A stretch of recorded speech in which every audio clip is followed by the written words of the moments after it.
X-Max Tech-Max 300 ni Yamaha after 1 year mga idol. So after 1 year, ito na siya mga idol, no? So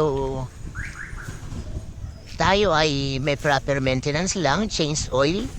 So no 9,000 to, yung pinakbo nito ay nagpa dinis na tayo ng CBT, FI cleaning, at may palit na tayo ng air filter. So ayan idol, meron na tayong tinatakbo na 14,322.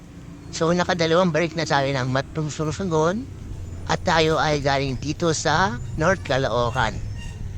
Ayan, syempre yung gulong natin sa 14,322, ayan, pudpud na at meron ng may mga, ano na, at may mga crack na, no, parang lalabas na yung sinulid neto. So, hindi na to pwede i-long ride mga idol.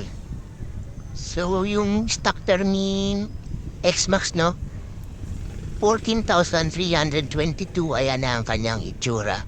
Ayan, may mga marka-marka na nalalabas na sinulid. Ayan. Pero yung harap natin mga idol ay yan, makapal pa rin. Yan. Ang starter na ay Dunlop.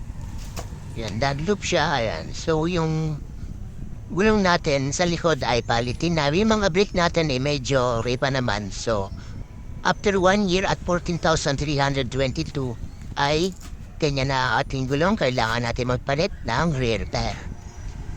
Ayan mga idol.